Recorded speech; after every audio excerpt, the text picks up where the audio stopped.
इसी प्रकार से हम बाहरी दुनिया में ढूंढते संत मत के तो जानने वाले जो सूरत शब्द के योगी है ना, इसीलिए इस वाणी में कहा कि सूरत शब्द का योग बता अंतर्मुख कमाई है ये, इसको बाहर ढूंढने की जरूरत नहीं।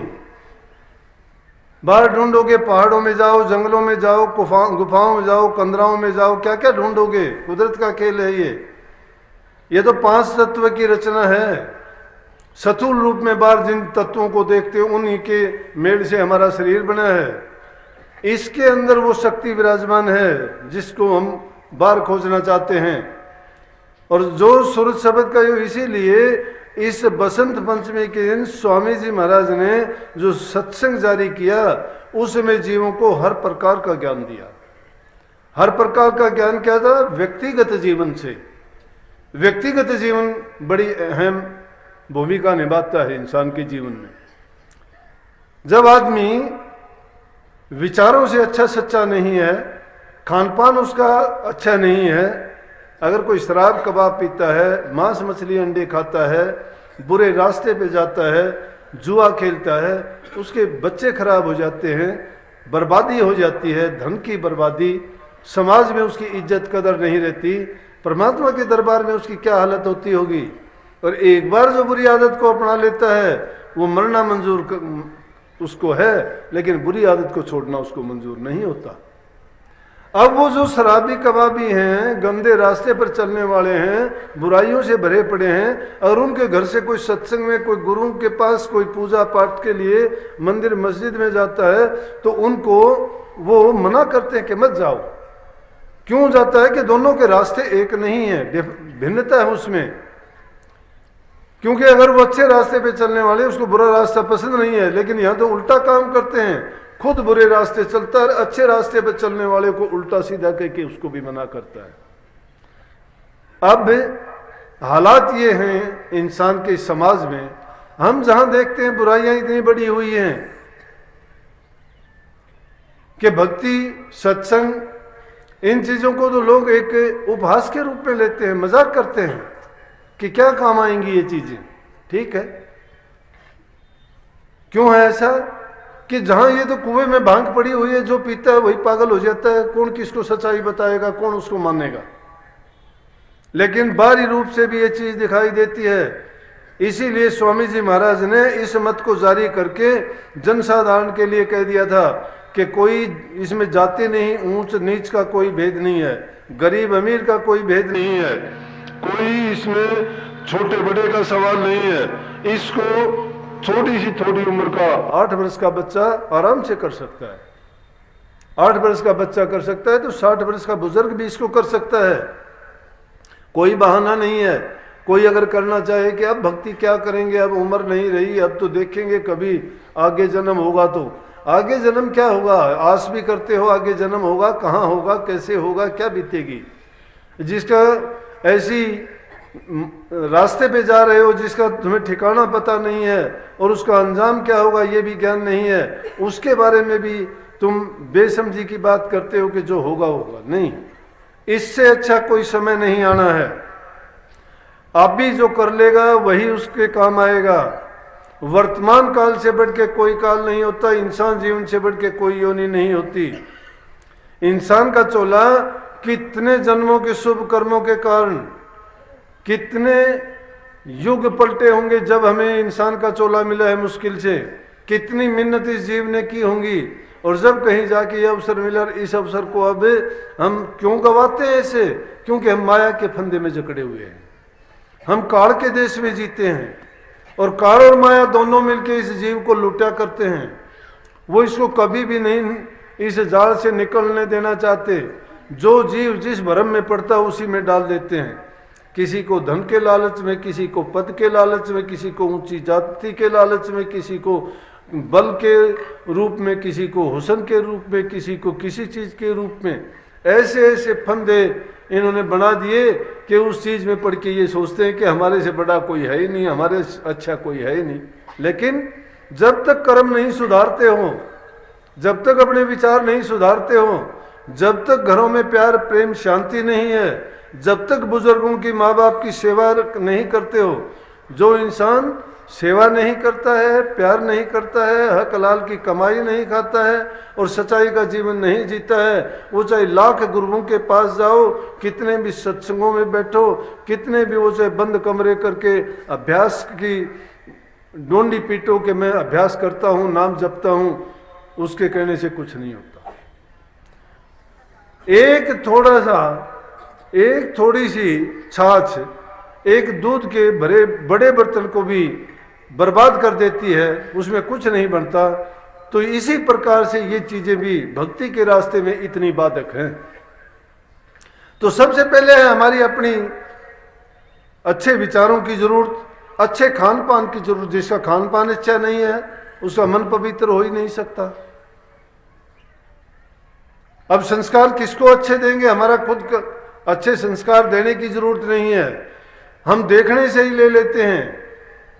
बहुत ज्ञान देती है आंखें, 3 इंद्रियों का इसीलिए संतों ने रोकना बताया कि आंखों से देखते हैं उसका बहुत असर पड़ता है हमारे दिमाग पर। उस जो हम देखते हैं उसी का असर जो पड़ता है, उससे जो विचार हमारे मन में पैदा होते हैं उसी के अनुसार काम भी करते हैं। जो सुनते हैं उसका भी, तो शब्द का सुनना भी है, शब्द का देखना भी है। इसीलिए स्वामी जी महाराज ने प्रेम, प्रीत और प्रतीत तीनों चीज सिखाई कि जब तक ये 3 चीज इस जीव में नहीं आती है तब तक भक्ति के मार्ग में नहीं चल सकता। अब उसके लिए ये है कि हो सकता है हम दूसरे इंसान को नहीं सुधार सकते, लेकिन हमारा फर्ज है कि हम उसके लिए प्रयास करें। ये कह के भी किसी चीज को छोड़ देना नहीं चाहिए कि ये हो नहीं सकता। ये इंसान के दुर्बल विचारों की बात होती है। या ये सहारा कोई लेके कहता है कि जो करेगा परमात्मा करेगा, जो कोई देव करेगा देव करेगा, देवता करेगा, या किसी और से मुझे ये चीज मिलेगी, ये गलत है। जो कुछ करना है वो हमें स्वयं को करना है। हम जब तक नहीं करते दूसरा कोई कुछ नहीं देने वाला। अपनी कमाई होगी, जैसी भी करोगे वो होगी, लेकिन सूरज शब्द के योग से बढ़ के कोई सरल मार्ग नहीं है। तो सूरज शब्द के योग की जो जो कमाई करते चले जाओगे तुम्हारे विचारों में अपने आप शुद्धता आती चली जाएगी। कोई धर्म झूठा नहीं है, कोई नाम झूठा नहीं है। ये नाम जो बनाए गए, जिन्होंने अभ्यास किए, जो आध्यात्मिक दर्जों पर पहुंचे और जिस दर्जे तक उनकी पहुंच थी वहां पहुंच के शायद उन्होंने उसको आखिरी मंजिल मान के उसी नाम को कह दिया कि यही नाम ऊंचे से ऊंचा है, क्योंकि उससे आगे वो गया नहीं तो उसकी ओर से तो ऊंचे से ऊंचा है। कुएं का मेंढक कुएं को ही पूरा संसार मानता है, लेकिन दरिया में घूमने वाला मगरमच्छ तो कहेगा कि दरिया बहुत बड़ा है। अब कुएं की और दरिया की दोनों की तुलना की जाए तो बराबर थोड़े हो सकते हैं। इसलिए ऊंचे से ऊंचे नाम की जो बात हम करते हैं, वो जो उस मंजिल पे पहुंचा है वही उसका बखान कर सकता है। लेकिन वो शब्द घर है, उस शब्द घर में पहुंचने के लिए सूरत को उस रास्ते पर डालना पड़ेगा, और उसके लिए उसकी हमारे विचारों की शुद्धता, शुद्ध वातावरण और शुद्ध खान पान की सबसे पहले आवश्यकता होगी। उसके बाद संगति आती है। संगति इंसान की अच्छी नहीं है। संग में भी क्या करेंगे कि जिस इंसान के पास बैठेंगे, जिसके जो विचार होंगे, वो धीरे धीरे करके उन विचारों को आपके अंदर डालना शुरू कर देगा। अगर आपको झूठा भी विचार कोई दिया गया है तो भी उसके बारे में आप जरूर सोचोगे कि ये बात क्यों कही, और कहते कहते उस बात पे भी आपका ये असर होगा कि कुछ ना कुछ तो बात होगी, इसीलिए उसने ये बात कही होगी। आपके विचारों को जरूर एक दिन वो उस पर असर करेगा। इसलिए कही है कि बुरे आदमियों के संग करने से इंसान अकेला अच्छा है। एकांत में बैठोगे, चिंतन करोगे, तुम्हारे चिंतन में शुद्धता होगी।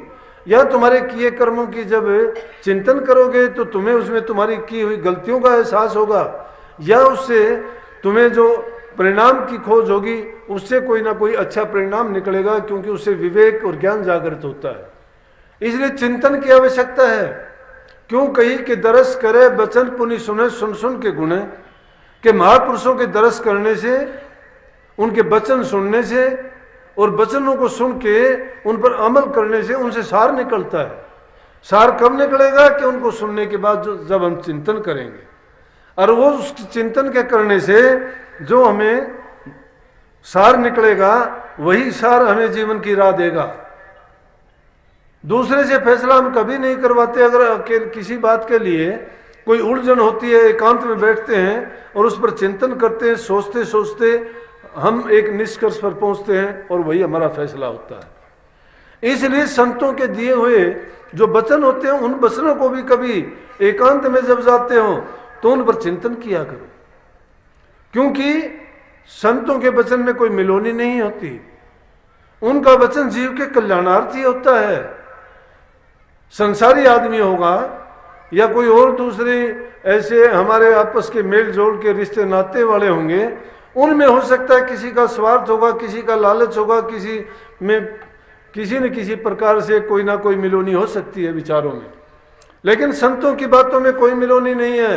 अगर वो कटु वचन भी बोलते हैं तो भी उनको स्वीकार करो, सहर्ष स्वीकार करो, क्योंकि मरीज को जब डॉक्टर दिखाई देता है उसको डॉक्टर अच्छा नहीं लगता, और वो इंजेक्शन जब देता है इसलिए उसको दर्द और तकलीफ होता है, दवाई देता है उससे कड़वी लगती है, उसको लेना नहीं चाहता है।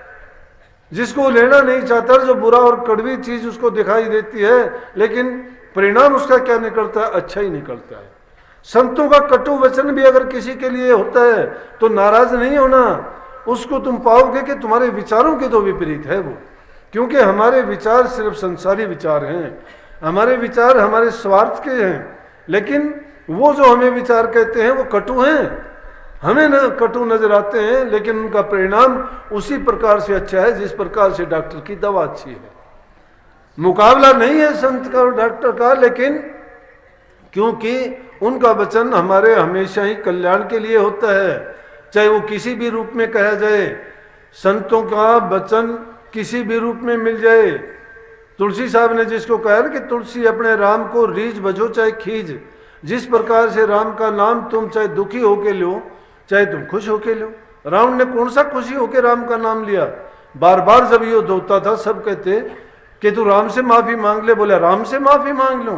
अरे राम का झूठा नाम लेते लेते लेते लेते वो राम के चरणों में ही जाके गिर गया। तो अब जब राम का नाम तुम चाहे उसको दुश्मनी करके भी याद क्यों ना करो, उसको याद तो करो, उस नाम का असर जरूर आ जाएगा।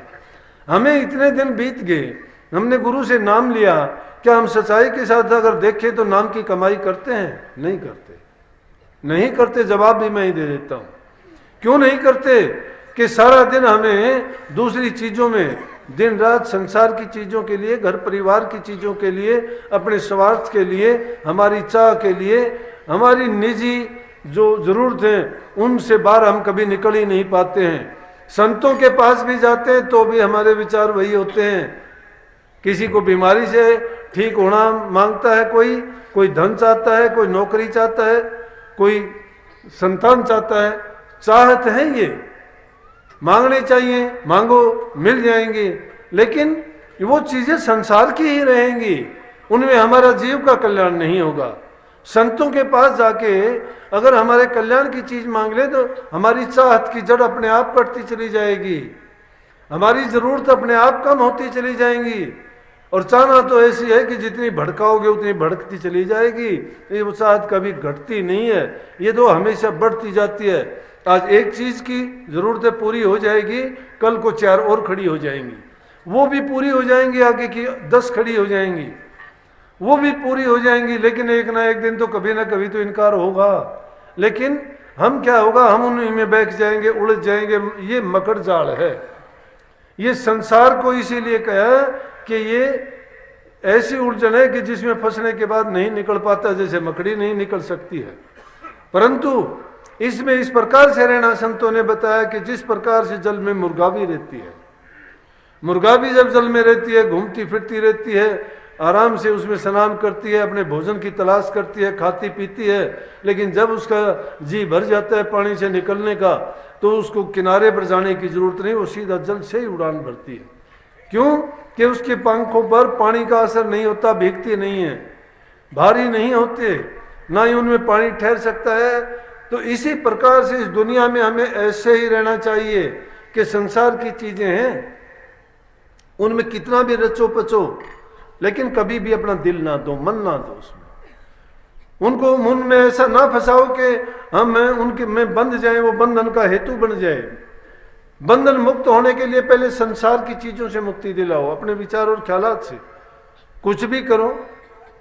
बाबा फकीर चंद का सत्संग सुना था मैंने, बड़ी अच्छी बात उनमें थी। कई बार ऐसा अवसर मिला तो महर्षि जी ने उनको कहा कि बेटा, फकीर चंद को कहते थे वो, कि महर्षि जी ने मुझे ये कहा कि बेटा अपना धन दे देना, अपना तन दे देना, लेकिन अपना मन ना देना किसी को।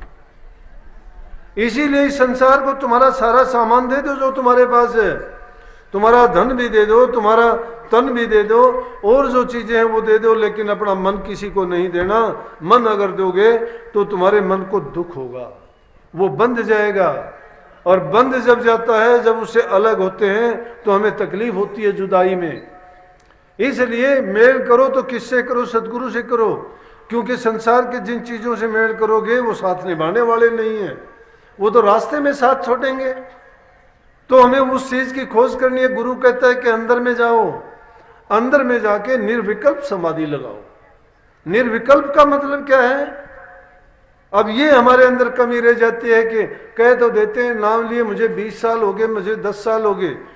जो सूरत शब्द का योग करता है, जो अंदर में जाता है, उसको वो कभी बेहोश नहीं होता, वो कभी बेहोश नहीं होता है, उसको सब शुद्ध बुद्ध रहती है। अगर नहीं शुद्ध बुद्ध रहती तो मैं प्रमाण देता हूं कि जब औरों की बात छोड़ो, स्वामी जी महाराज ने जिन आध्यात्मिक मंडलों का वर्णन किया, अगर वो शुद्ध बुद्ध नहीं होती तो उनका वर्णन कैसे करते? उनको चेतनता रहती है, लेकिन संसार की चीजों के नहीं, सिर्फ उन मंडलों की होती है। वो उस ब्रह्मांड में दाखिल हो जाते हैं जो सब रचनाओं का मूल है। तो उस मूल में जाने के लिए क्या कहा कि निर्विकल्प हो जाओ। जो संसार की चाहत है, संसार की चीजें हैं, उनकी तरफ से ध्यान को हटा के एकदम जो गुरु ने हमें निशाना दिया है, संत मत में गुरु का निशाना, गुरु का रूप बताया है। क्योंकि मन की वृत्तियां हमारी बिखरी हुई हैं, और मन की वृत्तियों को एकाग्र करने के लिए, लक्ष्य को प्राप्त करने के लिए कोई हमें हमारी आंखों के सामने ऐसी चीज हो जिसके अंदर हमारी वो वृत्तियां एकाग्र हों। तो संसार की और कोई ऐसी चीज नहीं है कि जिसमें वृत्ति एकाग्र करेंगे तो वो संसार में ही रख लेंगी, लेकिन जिसका ध्यान ख्याल करते हैं उसमें वो सर्वगुण होना चाहिए। वो जिसका ध्यान करने से हमारा मन, हमारी आत्मा, हमारी रूह उसकी तरफ खिंच जाए। तो गुरु से बढ़ के कोई भी ऐसा कल्याणकारी नहीं है। तो गुरु हमारा आदर्श है, जिसका ख्याल और ध्यान करते हो उसके गुण आप में आ जाएंगे। सोचने मात्र से ही उसके गुण का आभास हो जाएगा। और जिसका तुम ध्यान ख्यालात जिसके करते हो, जिसको हृदय में बसा लेते हो, उसको जागृत में, सपन में, सुसुप्ति में हमेशा याद रखते हो। इसीलिए संतों ने कहा कि गुरु के रूप को अपने दोनों आंखों के मध्य में, जब एक बार तुम्हें इस गुरु के रूप के जो बारी गुरु है, स्थूल रूप में है, उसमें अगर ध्यान जमाना शुरू कर दोगे, मन की वृत्ति एकाग्र हो जाएंगी। अभी ये बिखरी हुई है। क्यों बिखरी हुई है? हमारी जो 10 इंद्रियां हैं, ज्ञान इंद्रिया और कर्मेंद्री, वो सब हमारे बाहर की तरफ इनका बिखराव है। तो मन वहां पर बैठ के संसार के रसों में फंसा हुआ है। लेकिन जब उन्हीं को मोड़ के, लेकिन शरीर के 9 दरवाजे हैं, प्रगट हैं। वो गुप्त दरवाजा जो है वो 10वां द्वार है, वो ऊपर की तरफ जाता है। ये शरीर के लिए है, लेकिन वो रूहानी है। इसलिए जो आज की पुस्तक लिखी ना, उसको रूहानी पंचमी नाम दिया गया। रूहानी क्यों दिया गया? कि संसार के लोग तो जिस पंचमी को मानते हैं, बसंत पंचमी, ये बसंत का महीना है। सर्दी अब अलविदा हो रही है, ठंडी गई, गर्मी का मौसम आ गया, वरना बसंत का मौसम है, नए नए फूल खिलेंगे। देखते नहीं सरसों पर कितने फूल आए हैं, पेड़ पौधों पर नए फूल फल आएंगे।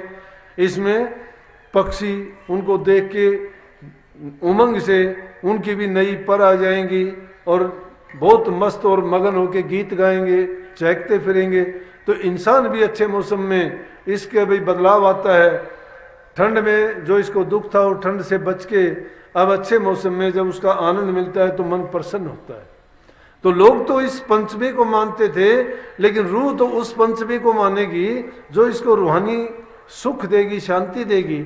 और रूहानी सुख और शांति कहाँ मिलेगा?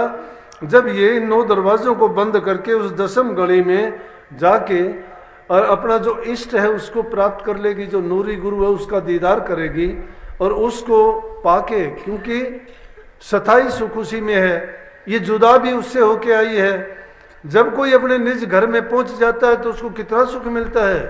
अगर हम कहीं बिछड़ जाएं घर से कुछ दिन के लिए तो हमारा सारा का सारा सिस्टम बदल जाता है। इसी प्रकार ये रूह भी इस काल देश में आई हुई है और इस काल देश में आने के बाद में ये जब से बिछड़ी है ये दुख ही दुख भोगती रही है, कभी इधर जाती है कभी उधर जाती है, इसको मंजिल मिलती नहीं।